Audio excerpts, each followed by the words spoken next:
आपकी होस्ट आलिया एक बार फिर से आप सबका स्वागत करती हूँ हमारे आपके official YouTube channel Yamuna express way गुरुदेव रियल एस्टेट में। हम आ गए एक नए पॉडकास्ट में एक नई अपडेट और न्यूज के साथ आपके सामने। आज की न्यूज भी काफी इंफॉर्मेटिव होने वाली है। आज की वीडियो में आपको बहुत सारी अपडेट मिलने वाली है येडा सिटी के बारे में। तो आज की पॉडकास्ट में आपको हमारे पूरी ही डिटेलिंग में येडा सिटी के बारे में एक एक चीजें डिटेल्स में देखने को मिलेगी। और आज के पॉडकास्ट में हमारे साथ जुड़ रहे हैं मिस्टर नरेंद्र यादव सर जी, जो कि हमारे डायरेक्टर भी हैं और इन्होंने बहुत टाइम से इस पूरे क्षेत्र को, चाहे वो ग्रेटर नोएडा रहा हो, चाहे वो यमुना एक्सप्रेसवे रहा हो, उसे बसते हुए, स्टार्ट होते हुए, डेवलप होते हुए और आज के टाइम पे इस तरह से रनिंग में आते हुए देखा है। इन्होंने अपने एक्सपीरियंस के हिसाब से जो जो चीजें यहाँ पे देखी समझी वो आज आपके साथ ये साझा करेंगे येडा के बारे में, येडा की डिटेल्स के बारे में। तो आप वीडियो में एंड तक बने रहिएगा, आपको बहुत सारी इंफॉर्मेशन मिलने वाली है तब से, जब से यमुना प्राधिकरण की स्थापना हुई थी तब से। तो आ जाइए मेरे साथ, वीडियो स्टार्ट करते हैं। सर आपका बहुत बहुत स्वागत है हमारी इस नए पॉडकास्ट में। जैसे कि हमारा आपका डिस्कशन हुआ, आज हम येडा सिटी के बारे में विस्तार से सारी जानकारी अपने व्यूअर्स को देंगे अपने इस पॉडकास्ट के थ्रू। हम आपसे ये जानना चाहेंगे सर स्टार्टिंग में सबसे पहले कि यमुना प्राधिकरण सबसे मेन वजह है इस पूरे यमुना क्षेत्र को डेवलप करने की, उन्होंने ही सब कुछ किया है, उनकी ही स्थापना क्यों हुई, कब हुई, कैसे हुई, वहां से हम अपने इस पॉडकास्ट को शुरू करते हैं। तो आप उस पर पहले थोड़ी रोशनी डालें। सभी साथियों को मेरा हाथ जोड़ के नमस्कार। आलिया जी, इसकी जो पहले 2000 से ही प्लानिंग थी कि 2000 से ही जो है ये नया एक शहर बसाया जाए ईडा के नाम से। लेकिन 2000 से ही यहाँ पे क्या था कि एयरपोर्ट का चल रहा था कि भाई एयरपोर्ट आने वाला, ये प्लानिंग ही एयरपोर्ट की वजह से आई थी। ओके। तो 2000 से शुरुआत हो रही थी, लेकिन अलग अलग सरकार होने की वजह से केंद्र में और यहाँ पे तो वो दोनों में आप आमंजस्य नहीं बैठ पा रहा था, तालमेल नहीं बैठ पाया आपस का, तो वो नहीं हो पा रहा था, इसलिए लेट होते होते ये शुरुआत इसकी 2009 से हुई। ओके। 2009 में नवंबर दिसंबर में ये स्कीम आई थी। तो पहले तो इन्होंने प्लॉट भी 42,000 दे दिए थे एक साथ ही। जी। फिर उनको आधा किया, क्योंकि उस टाइम क्या था, ये तो हो गया था कि भाई वहां पे आपका जहाँ पे स्कीम आ रही है वहां से आपका ये यमुना एक्सप्रेसवे बन रहा है, लेकिन लोगों को पता नहीं था, तो लोग देखने जा ही नहीं पाते थे देखने के लिए। तो इसकी जो आपकी शुरुआत हुई वो 2009 से नवंबर दिसंबर से शुरुआत हुई थी। 42,000 प्लॉट इन्होंने निकाले थे, उसके बाद इन्होंने 21,000 प्लॉट निकाल दिए थे। और लगभग फिर जो है जो भी स्कीम मतलब ड्रॉ हुआ था, तो उसमें आपका ये मान के चले लगभग 42 या 43,000 एप्लीकेशन है, मतलब 2 में से 1 निकला था प्लॉट। तो लोगों के प्लॉट निकल भी गए थे तो वो डरते थे यार प्लॉट तो निकल गया, अब करेंगे क्या, ये तो बिकेगा नहीं, ये नहीं, क्योंकि वहां था नहीं कुछ भी। अच्छा। आप ये विश्वास करें कि गांव में लाइट भी नहीं थी। जो गांव वहां पे आसपास थे उन गांवों में उस टाइम लाइट भी नहीं थी। इससे ज्यादा इस स्थिति में था जो आज हम देखते हैं। मतलब इस क्षेत्र का सबसे मतलब डाउन माना जाता था वो, और आज देखो विश्व पटल पर है। बिल्कुल बिल्कुल। तो बेसिकली कहने मतलब है कि एयरपोर्ट भी 2000 के टाइम से ही प्लानिंग में था। प्लानिंग 2000 से ही था, लेकिन वो धीरे धीरे लेट होते 2019 में अब ये आके जो है कि हमारे जो यहाँ के जो एमपी हैं महेश शर्मा जी, उन्होंने काफी मेहनत करी ही उसके पीछे, और जब ये एयरपोर्ट यहाँ पे आ पाया है। अच्छा। फिर तो ये जैसे एयरपोर्ट की घोषणा होती तो फिर तो ये आसमान में पहुंच गया। तो सर जैसे कि 2009 में प्राधिकरण ने अपनी पहली स्कीम निकाली, तो उस टाइम पे उन्होंने पूरी मतलब किस प्लानिंग के हिसाब से निकाली थी, उसमें क्या इंडस्ट्रियल, रेजिडेंशियल या और क्या प्लानिंग रही होगी उनकी इस टाइम की स्ट्रेटेजी? देखो, नक्शा तो अप्रूवल जो है एनसीआर प्लानिंग बोर्ड से होता है। उसमें वैसे तो उन्होंने जो नक्शा पास कराया था 2031 तक का, तो उसमें तो टोटल मतलब कितने परसेंट में आपका जो है इंडस्ट्री होनी है, कितने परसेंट में रेजिडेंशियल होना, कितने परसेंट में कॉमर्शियल होना है, वो सारा डिसाइड हो जाता है पहले। उसके बाद लेकिन सबसे पहले इन्होंने रेजिडेंशियल प्लॉट ही निकाले थे पहली स्कीम में। पहली स्कीम में रेजिडेंशियल प्लॉट निकाले थे। उसके बाद जो फिर उन्होंने इंडस्ट्री निकाली, कॉमर्शियल निकाले, सब अलग अलग निकाले। सर जैसे कि बात की जाए 2009 की स्कीम की, तो स्कीम तो यहाँ पे आप बता रहे हैं पहली 2009 में आई थी। आज हम बैठे हैं 2024 में, या हम 2024 को छोड़ देते क्योंकि पीछे 3 साल में तो बहुत तेजी आई यमुना में, बहुत ज्यादा विकास भी हुआ है।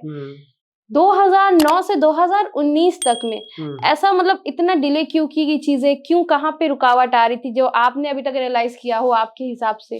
देखो आलिया जी, जिस टाइम ये लॉन्च हुई थी उस टाइम जो है आपका सरकार की वजह से जो है एयरपोर्ट में थोड़ी परेशानी हुई, एयरपोर्ट नहीं आया था जी। उसके बाद जो है शायद उस टाइम मायावती की सरकार थी, बहन जी की, और जो है उस टाइम एयरपोर्ट नहीं आ पाया था, लेकिन स्कीम आ गई थी, स्कीम उनको अलॉट उन्होंने कर दिया था। उसके बाद फिर स्कीम का मतलब एयरपोर्ट का चलता रहा कि अब आ रहा है, अब आ रहा है। मायावती ने बहुत कोशिश करा था। उसके बाद जो है करते उसके बाद फिर सपा की सरकार आ गई। हाँ जी। तो क्योंकि 2 ही पहले तो बीजेपी ने तो अब पकड़ बनाई है, तो पहले 2 ही मेन मानी जाती थी, हाँ, सपा और बसपा।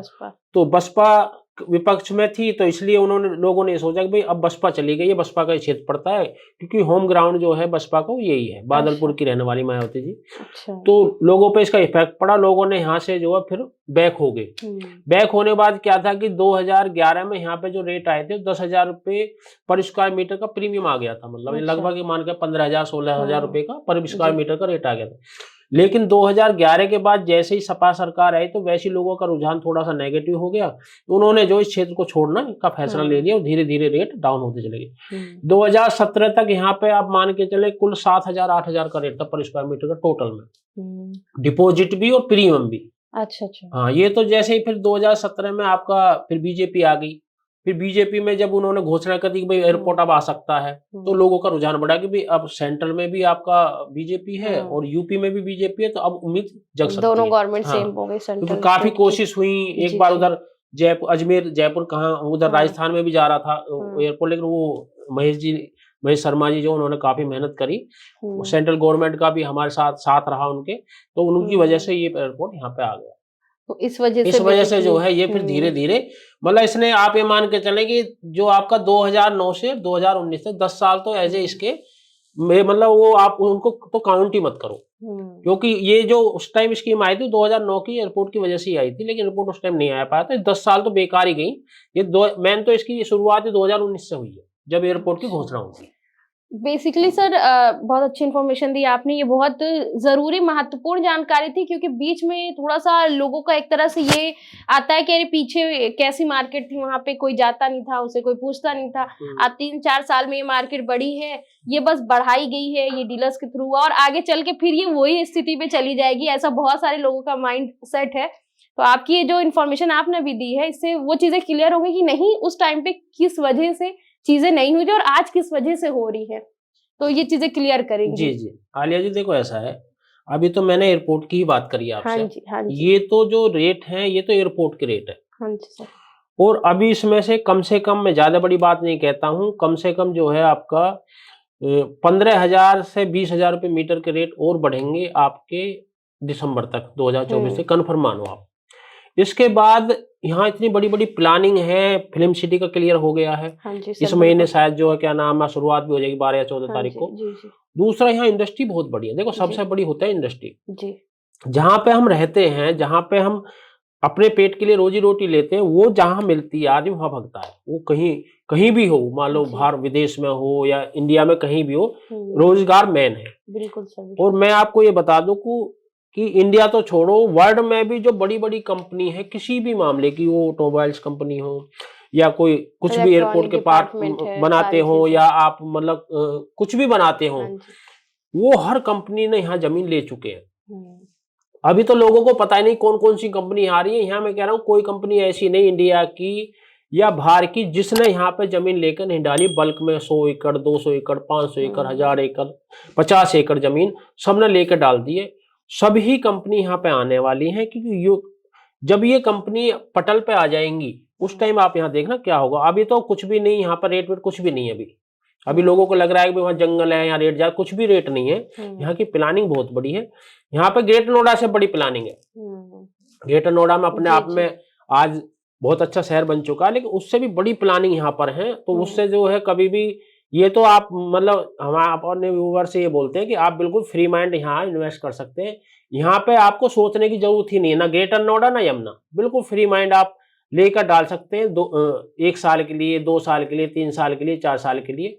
और हमारे देखो आलिया जी एक चीज और हम बताते हैं भाई, कपिल जी भी वीडियो बनाते हैं। हाँ जी सर। उन्होंने भी जो बोला है, हाँ जी सर, वो लोग एनालिसिस करते हैं उस पर भाई क्या हो रहा है सही से। हमारे हर 6 महीने 3 महीने पे कर लो, 1 महीने पे कर लो, 2 महीने, हर चीज देखो 90% आकर सत्य होती है, क्योंकि हम हवा में बात करते नहीं है। हम किसी को ये नहीं चाहते कोई व्यूअर्स हमारा जो हवा में बेचारा कोई गलत डिसीजन ले ले, हमें वो नहीं चाहिए। तो हम तो ये है कि जो सत्यता है उस पर चलते हैं, इसीलिए हम आगे बढ़ रहे हैं। बिल्कुल देखो बिल्कुल। सत्यता शुरू में हमें दिखते आई, हमारे खिलाफ डीलर भी हुए और बहुत लोग हुए खिलाफ, भाई तुम ऐसे क्यों कर रहे हो, तुम तो ज्यादा सत्यवादी हरिश्चंद्र बन रहे हो, ये बन रहे हो। भैया हम तो सत्यवादी हरिश्चंद्र बनेंगे ही बनेंगे, हमें कोई परवाह नहीं है, हम पे झूठ नहीं बोल सही सकते बात हम। है, सही तो बात उसका अब हमें देखो बेनिफिट मिल बिल्कुल रहा है। ऑनेस्टी और ट्रांसपेरेंसी हमारी पहली पॉलिसी रही है, उसी के साथ लोग हमसे जुड़ते चले जा रहे हैं और आगे भी जुड़ रहे हैं। तो बेसिकली सर जैसे कि एक सवाल ये निकल के आता है कि हाँ, जैसे अभी हम पीछे की बात करते हैं थोड़ा सा, तो जब इन्होंने स्कीम निकाली प्राधिकरण ने 2009 के टाइम पे, तो बेसिकली 21,000 के आसपास प्लॉट की स्कीम निकाली थी। फिर उसके बाद क्या हुआ, वो जो अलॉटियों का सिनेरियो था वो थोड़ा सा बताएं कि वो उसके स्कीम निकलने के बाद क्या हुआ, कैसे लोगों ने प्लॉट रखे या फिर बनाए या फिर बेचे। आलिया जी देखो, जितने भी ज्यादातर एलओटी, मेरा खुद का मैं अपना बता दूं, मैंने एक ही प्लॉट भरा था, मेरा एफ ब्लॉक का कॉर्नर निकला था जी। तो उस टाइम जब हमने भरा था तो उस टाइम हम सोच रहे थे यार पैसा लगाए नहीं लगाए, पैसे तो थे हमारे पास, 4,27,000 1 लाख हमने जमा कर दिया, 3,27,000 और जमा होने थे, लेकिन हमें भय लग रहा था एज ए डीलर होते हुए कि भाई यार लगाए नहीं लगाए, मतलब असमंजस की स्थिति में थे। लेकिन हमने हिम्मत कर, जो भी होगा देखा जाएगा, हमने वो एज ए मतलब एक रिस्क पे लगा दिए, सट्टा लगा दिया कि देखा जाएगा जो कुछ भी होगा। तो करते करते करते रोकते रोकते रोकते उसके बाद हम ज्यादा हिम्मत नहीं जुटा पाए और 2011 के नवंबर दिसंबर में हमने उसको बेच दिया। लगभग 30 लाख के आसपास बेचा था उस टाइम। तो हम ज्यादा हिम्मत नहीं जुटा पाए क्योंकि हमारी भी हिम्मत टूट चुकी थी। भाई 2011 है, 12 में क्या मान लो सरकार चेंज होगी तो क्या हो सकता है, एयरपोर्ट तो आ नहीं रहा है, ये नहीं रहा। तो अब ये मतलब जब हमारी स्थिति ऐसी थी तो जो बेचारे बाहर के थे उनकी स्थिति कैसी जो कुछ जानते ही नहीं थे धंधे के बारे में। अब लोग मतलब इतने परेशान हो गए जब डे बाय डे, जब 2011 के बाद मार्केट डाउन होती चली गई, लोग परेशान हो गए। हमारे पास फाइलों के लगे रहते डंप, बोला जी आप इन्हें बेच दो किसी भी रेट में। लेकिन जब क्या होता है, जब सब बेचने आ जाते तो माल नहीं बिकता है, फिर कोई नहीं करता। तेजी में आदमी खरीदने के लिए आता है, जब मंदी आती है जब कोई खरीद नहीं रहा कि और डाउन जा सकता है। आपको एक हकीकत में ये बता दूं, आपको 2019 में ही स्कीम लेके आई थी अथॉरिटी, जब एयरपोर्ट घोषणा से 2 महीने पहले, कि भाई जिस किसी को भी सरेंडर करना है वो अपना 4% ब्याज के साथ उसको सरेंडर कर सकता है। मेरे एक दोस्त का प्लॉट 2000 मीटर का, बहुत मेरा मतलब घनिष्ठ मित्र है, उसने 2000 मीटर का प्लॉट 60 बाई 45 का कॉर्नर, उससे उस जैसा प्लॉट नहीं है, बताइए। उसने वो उस प्लॉट को सरेंडर किया। आज मैं उसके बारे में सोचता हूँ, ये मेरा दोस्त सोचता है तो मतलब हम मतलब क्या हो गए हम पे। और ऐसे ही सभी लोगों ने, बेचारों ने, सबने जो है वो थोड़ी सी लालच में कि भाई ब्याज सहित मिल रहा, पता नहीं इनका प्लॉटों का क्या होगा कैसे होगा, उन्होंने सबने बेच दिया।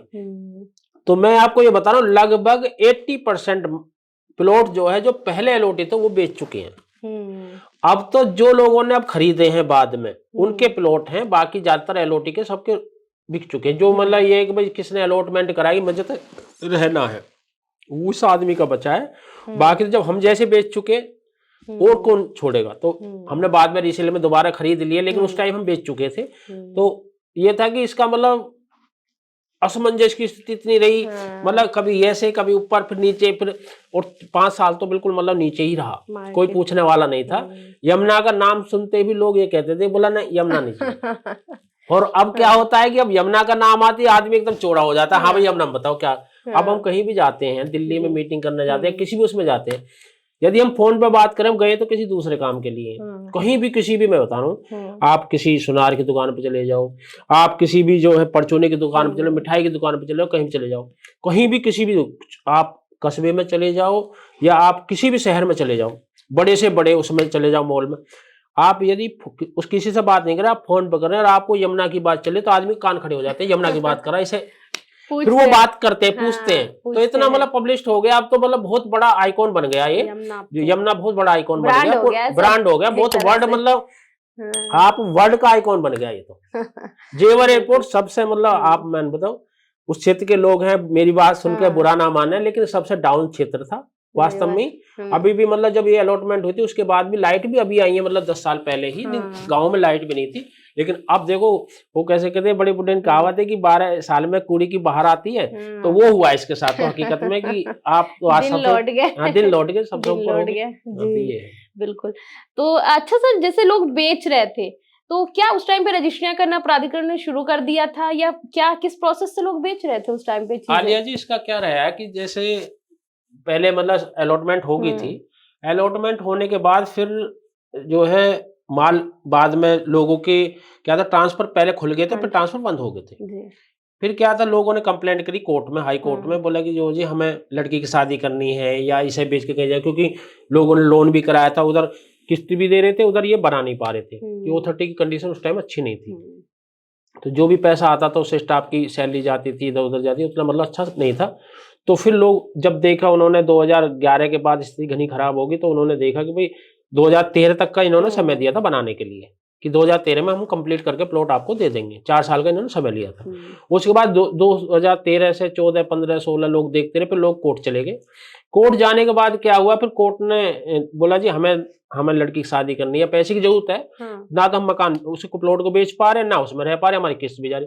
फिर कोर्ट ने इनको डिसाइड किया, भाई आप ऐसा कोई कुछ लेके आओ जिससे ये जो है कोई पेपर ऐसे बनाओ जिससे जो है ये इसको बेच सके, क्योंकि आप कंप्लीट तो अभी कर नहीं सकते, पोजीशन तो दे नहीं सकते। फिर इन्होंने क्या करा, एक रजिस्टर्ड एग्रीमेंट बनाया जिसमें 2% स्टाम्प और 0.5% कोर्ट फीस जाती है, वो उस बिहाफ पे जो है आप ट्रांसफर कर सकते हो। तो लेकिन ये ओनली 2009 के लिए है। 2015 में, बाद में फिर 2015 में स्कीम आई, 16 में आई, 17 हर साल आई, उसके लिए पहली रजिस्ट्री कंपलसरी है। अच्छा। मैं अपने व्यूअर से यही कहना चाहता हूँ कि बहुत से लोग क्या होते हैं कि भाई ये कहते हैं कि भाई जो क्या नाम है इसमें जी ट्रांसफर क्यों हो रहा है, इसमें नहीं हो रहा। तो 2009 की जो अलॉटमेंट है उसी में ट्रांसफर हो रहा है अनरजिस्टर्ड प्लॉट। बाकी और के बाद जितनी भी आपकी जो है अलॉटमेंट है उसमें पहली रजिस्ट्री कंपलसरी है, उसी के बाद आप सेल परचेज कर सकते हो। अच्छा, तो ये जो एक आज के टाइम पे अभी अगर जैसे हम क्लाइंट से बात करते हैं, वैसे तो ज्यादातर लोग नोन है इन सारी चीजों से, जो यहाँ के बारे में सर्चिंग कर रहे हैं वो देखते सुनते रहते हैं। कुछ ऐसे भी क्लाइंट आते हैं कभी कभी निकल के कि कैसे बिना रजिस्ट्री के कैसे बिक रहा है, ये लीगल है नहीं लीगल है। तो वो जिन लोग देखो आलिया जी, जिन लोगों को नहीं पता है भाई, वो तो ये सोचते हैं कि भाई ग्रेट नोएडा में भी अनरजिस्टर्ड प्लॉट नहीं बिकता है, यमुना में भी नहीं बिकते हैं। एक 2009 के भी तो उनको ये मतलब पता नहीं है कि भाई अनरजिस्टर्ड प्लॉट कोर्ट के आदेश के अनुसार ही बिक रहा है, वैसे लीगल नहीं कहीं भी नहीं बिकता। लेकिन यहाँ पर कोर्ट के आदेश के अनुसार ही है 2009 के अलॉटमेंट, उसमें ट्रांसफर प्रॉपर्टी आज भी हो रही है और होती रहेगी। तो इसी वजह से हो रहा है, बाकी वैसे और कहीं भी जो उसके बाद की अलॉटमेंट है उसमें भी किसी में भी ट्रांसफर नहीं हो रहा है बगैर रजिस्ट्री पहली कंपलसरी है।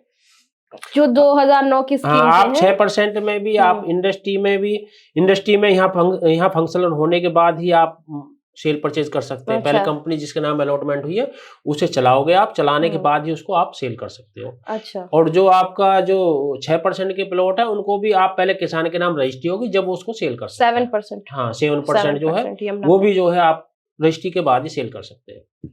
कोई भी मतलब प्रॉपर रजिस्ट्री होनी चाहिए तभी वो आगे सेल परचेज हो सकती है। अदरवाइज सेलर भी इस चीज का ध्यान दे कि आप भी हड़बड़ाहट में अपनी चीजें ना बेचें। जब आपकी चीज की प्रॉपर रजिस्ट्री हो जाए तब आप बेचें, चाहे वो आपकी इंडस्ट्री हो या फिर 7% के हो। इंडस्ट्री भी आपकी फंक्शनल होनी चाहिए, तब आप सेल कर सकते हैं। इन सारी पॉइंट्स को आप बिल्कुल नोट करते चलिए, आपके लिए बहुत हेल्पफुल होने वाली है जो मैं सर से पूछ रही हूँ। आपके भी जो क्वेश्चन रहा करें कमेंट सेक्शन में, हमारी वीडियो के देखने के ड्यूरेशन में ही हमसे पूछते रहा करिए। आपको ध्यान में रहेगा कि आपको हमसे कौन से सवाल पूछने, और फिर हम उसका बारी बारी कमेंट सेक्शन में रिप्लाई करते रहेंगे, इसलिए मैं आपको रिमाइंड करा रही हूँ। आगे सर बात करते हैं, ये तो हो गई सारी सेल परचेज और सारी चीजों की। मार्केट इस टाइम पे स्ट्रेटेजी क्या है मार्केट की, यमुना की एक्चुअल में इस टाइम पे पोजीशन क्या है? आपको क्या लगता है यमुना कहाँ तक जाएगी? क्या आज के टाइम पे यमुना रुकी हुई है, या क्यों रुकी हुई है, और आगे क्या होगा? इसमें थोड़ा सा इन चीजों पे भी रोशनी डालें सर, ये बहुत जरूरी है लोगों के लिए। देखो आलिया जी, मार्केट ना तो रुकी हुई है ना ही डाउन फ्लो में जा रही है। अभी पीछे मार्केट 2 महीने थोड़ा सा स्लो रही थी, लेकिन बीच में 10 लैक्स की जो है वारे ग्रोथ हो चुकी है। और अब कोई भी चीज आपको 190 से नीचे कहीं कुछ भी नहीं मिलेगा। लोग कहते हैं कि 80 मिल जाए, 85 मिल जाए, लेकिन जनरल प्लॉट भी नहीं मिलेगा। दूसरा क्या है कि लोगों की एक ये थी कि लोगों ने माल भी ज्यादा उठा लिया था, क्योंकि फाइनेंसरों ने, क्योंकि इसका जो है आपका फिल्म सिटी का होने वाला था, तो उस वजह से लोगों ने करे। लेकिन अब क्या है कि जब भी देखो सेंट्रल गवर्नमेंट का चुनाव हो रहा है, सेंट्रल गवर्नमेंट का चुनाव बहुत बड़ा चुनाव है, पूरी इंडिया का चुनाव है, तो उसमें क्या होता है लोग जो है थोड़ा सा रुक जाते हैं कि भाई पहले हम सरकार देख लें। सरकार उम्मीद तो सब यही कर रहे हैं, लेकिन पता ना कब क्या हो जाए, तो लोग थोड़ा सा असमंजस में रहते हैं कि लगाए ना लगाए, चलो 3 महीने बाद लगा लेंगे। तो मार्केट में तो कभी भी कोई प्रॉब्लम आएगी नहीं, कभी भी किसी, लेकिन 2 से 3 महीने थोड़ा सा मार्केट स्लो रहेगी, लेकिन ये खरीदने का सबसे अच्छा मौका है। आप 2 से 3 महीने में जो खरीद लेंगे उसके बाद वो प्रॉपर्टी उस रेट में आपको नहीं मिल पाएगी, ये कन्फर्म है। और आपका जो हमारा एक मतलब एनालिसिस है, आप ये मान के चलें लगभग जो है जून से लेके और दिसंबर तक एक मतलब 300 मीटर प्रॉपर्टी 50 से 60 लाख की ग्रोथ आनी है 100%। ओके। हाँ, अब मतलब 25 में 2025 2024 में ही 24 दिसंबर जून से लेकर दिसंबर तक सॉरी जून से दिसंबर तक 50 लाख के आसपास ग्रोथ आएगी। तो खरीदने के लिए सबसे अच्छा समय है, इससे अच्छा समय नहीं है, फिर आपको सस्ता चीज नहीं मिल पाएगी। ओके, ये मीन्स जो थोड़ा सा ये जो इलेक्शन का पीरियड है इसी में थोड़ा सा आप चीजें खरीद लो जो आप खरीदने का प्लानिंग कर रहे हैं। अदरवाइज देखो ये सब जो मार्केट होती है फाइनेंसरों की मार्केट होती है, फाइनेंसर उस टाइम थोड़ा सा रुक जाता है, कुछ पैसा कहीं लग जाता है आदमी का, तो वो जो है फाइनेंसर उस टाइम इलेक्शन के टाइम पे थोड़ा सा स्लो हो जाता है। बाकी जो है वैसे कोई प्रॉब्लम नहीं आएगी, रेट बराबर बढ़ेंगे। और जो आपका अब इसका इसी महीने इसका होने वाला है ये भूमि पूजन होने वाला है, तो रेट बढ़ेंगे कोई मतलब यहाँ सोचने की जरूरत नहीं। यमुना गेट नोएडा में किसी को भी व्यूअर्स को ये नहीं कि मैं पेमेंट लगा दूं, डाउन बिल्कुल जा ही नहीं सकता, ये तो आप कंफर्म मान ले। देखो 20 लाख रुपए बढ़ेगी, 30 लाख रुपए मार्केट बढ़ती है तो फिर वो एक महीने के लिए रुक जाती है, मतलब 30 बढ़ेगी तो 5 या 10 माइनस भी आ जाती है, वो तो ट्रेंड है मार्केट का, वो हमेशा चलता ही रहता है। ऐसा नहीं है कहीं भी आप कहीं भी जहां भी मार्केट बढ़ेगी 30 लाख रुपए वहां 5 या 10 रुके के, क्योंकि वो थोड़ी सी बैलेंस आने, मार्केट को बैलेंस आने में उतना समय के लिए एक महीने के लिए वो उतना रहता है, बाकी तो रेगुलर चलती रहेगी, वहां कोई दिक्कत नहीं आएगी।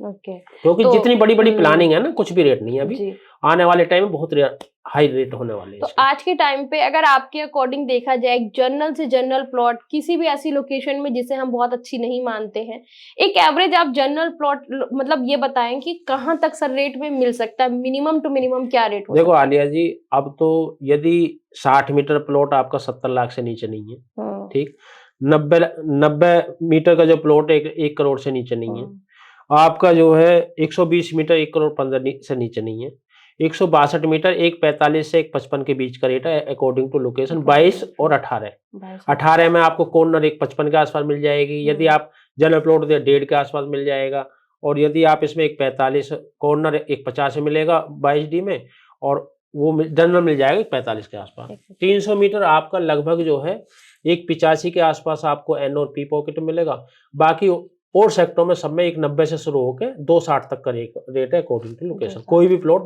सस्ता है नहीं, हमारे पास तो रोजाना डिमांड आ रही है 80 में दे दो, 85 में दे दो, और सेक्टर में दे दो, नहीं मिल पा रही, कोई भी चीज नहीं दे पा रहे हम, क्योंकि ये तो एक रुक यहाँ पे आगे, इससे डाउन तो जाने मतलब ही नहीं है, अब तो इससे बढ़ेगा ही बढ़ेगा। अब कितना बढ़ जाए वो डिपेंड करता है कौन उसका फायदा उठा सकता है, कौन नहीं उठा सकता। वही जिसने आज के टाइम पे परचेजिंग, हाँ मतलब ये मान के चले आपका मार्च अप्रैल और मई 3 महीने ये जो है खरीदने वाले हैं, उसके बाद आप उस प्रॉपर्टी को रोक सकते हैं।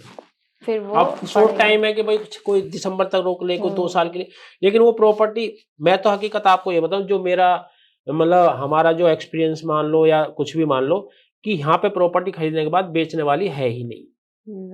आप 6 महीना मान लो, 1 साल मान लो, 2 साल मान लो, 3 साल मान लो, ये प्रॉपर्टी आपकी बहुत मोटा प्रॉफिट दे के जाएगी, और वैसे ही बेचने वाली भी नहीं है। ग्रेट नोएडा से अच्छी सिटी बसने जा रही है, जो 10 साल के लिए आदमी होल्ड कर सकता है रहने के लिए, कि हमें रहना है, बाकी बिकने के साथ सेल होने से भी 10 साल को करो, 5 साल करो, कोई कहीं किसी को कोई नुकसान होने वाला मतलब फ्यूचर आपके हिसाब से ब्राइट है, बहुत ब्राइट है। तो एक्सपेक्ट कहां तक कर सकते हैं सर आने वाले 5 साल में? व्यूअर्स की तरफ से क्वेश्चन है। नहीं बता सकते, लेकिन ये है कि आपका भाई एक नॉर्मल 300 मीटर का लेकर चलते हैं, 2024 में आप मान के चले 50 से 60 लाख रुपए में बढ़ने हैं, उसके बाद आपका 2 साल में डबल होने 2 से 2.5 साल में जो रेट आज है वो 2 के 4 होने हैं, कंफर्म है, ये कंफर्म है आपकी इन्फॉर्मेशन। बाकी तो 2.5 साल के बाद हम डिसाइड करेंगे भाई इतना लंबा समय नहीं, क्या हो जाए कैसे हो जाए, लेकिन 2027 तक तो कोई दिक्कत आने वाली नहीं। आज तक का जो एनालिसिस है, अभी तक जो चीजें चल रही है, इस हिसाब से अगर चीजें कंटिन्यू चलेंगी, जहाँ पे एयरपोर्ट आ गया वहाँ कंटिन्यू चलेंगी, उससे और तेजी से चलेंगी। जाहिर सी बात है भाई जहाँ पे एयरपोर्ट आ गया, एयरपोर्ट के लिए अब आप लगाओ, पहले तो मेट्रो ही आ रही थी, दिल्ली से आ रही थी गेट नोएडा से, अब तो वो भी आ गई आपकी ट्रेन, जो रैपिड ट्रेन भी आ गई, पोर्ट टैक्स। तो मतलब भाई एयरपोर्ट जहाँ पे आए इतना पैसा गवर्नमेंट लगा रही है, तो गवर्नमेंट पागल तो है नहीं, गवर्नमेंट जहाँ पैसा, ट्रेन भी प्लान हो रही है, तो क्या नाम, जहाँ पे इतना मोटा पैसा लगा रही है, इसको तो गवर्नमेंट का मतलब सेंट्रल गवर्नमेंट का एक एनसीआर में सबसे अच्छी उनके नजर में Prime कमाने वाले, location। मतलब गवर्नमेंट को वो जगह चाहिए जहां पे उसकी कमाई आए। हाँ सही है, रेवेन्यू जनरेट हो बेटर। भाई जब उसको कमाई जनरेट होगी जब तो वो, अब वो इतना पैसा लगा रही है, इतनी पागल तो है नहीं लगा रही। फिल्म सिटी वर्ल्ड लेवल की फिल्म सिटी आएगी, ये भी छोटी मोटी फिल्म सिटी नहीं है कि वैसी जैसे सेक्टर 16 ये आई थी जी ऐसी, ये बहुत हाई फाई कंडीशन उस हिसाब से है। तो यहाँ तो बड़ी बड़ी प्लानिंग है। ये तो मतलब जिस दिन ये आप मान के चलना आलिया जी 10 साल बाद जब ये मतलब पटल पर आएगा ना, 5 साल 4, जब आप देखना शहर को बहुत अच्छा शहर बनेगा। तो हर हिसाब से बेहतर है। आज हर तरह से। इन्वेस्टमेंट सोचते हैं तो भी बेहतर है, कल रहने का सोचे कि अगर देखो, लेते हैं तो भी बेहतर है। इंडिया की हमने हर जगह नहीं देखी लेकिन बहुत जगह देखी है। इससे अच्छी इन्वेस्टमेंट आने वाले 10 साल की मेरे हिसाब से कोई है नहीं। कोई नहीं। यदि मेरे आप व्यू से पूछोगे तो मुझसे अच्छी, इससे अच्छी इन्वेस्टमेंट आप ग्रेटर नोएडा और यमुना से अच्छी कोई इन्वेस्टमेंट नहीं है आने वाले 10 साल में, तो कम से कम। तो आप किसी भी टाइम के लिए, शॉर्ट टाइम को कर लो, हाँ जी। लॉन्ग टाइम के लिए कर लो, किसी भी टाइम के लिए कर लो, किसी भी टाइम के लिए करें, बट ये बेस्ट इन्वेस्टमेंट होने वाली है हाँ लोगों की, या बेस्ट प्लानिंग होने वाली है फ्यूचर को लेके। तो आज हमने चर्चा करी येडा सिटी के बारे में और बहुत सारी इंफॉर्मेशन हमने ली नरेंद्र सर से, वहाँ की लोकेशन, वहाँ का इतिहास क्या रहा, आज के टाइम की क्या स्ट्रैटेजी है मार्केट की। बहुत सारे लोगों के सवाल आते हैं। आप हमारी वीडियो को फुल वॉच करिए, अगर आप एंड में भी देख रहे हैं तो आपको ये समझ में आ जाएगा कि किस हिसाब से इसको प्लान किया गया है, किस हिसाब से आज के रेट है, जो लोगों को कंफ्यूजन होता है, डाउट होता है रेट्स के लिए, मार्केट की स्ट्रैटेजी पे, उस पे सारी चीजें आपकी क्लियर हो जाएंगी। तो आप हमारी वीडियो से जुड़ के ये सारी चीजों का लाभ उठाइए। और आज की वीडियो को हम करेंगे यहीं पे एंड। अब जो मेरी नेक्स्ट वीडियो सर के साथ होने वाली है उस पे मैं अभी से आपको क्लू देती चलूं कि मैं वहां पे बात करने वाली हूँ।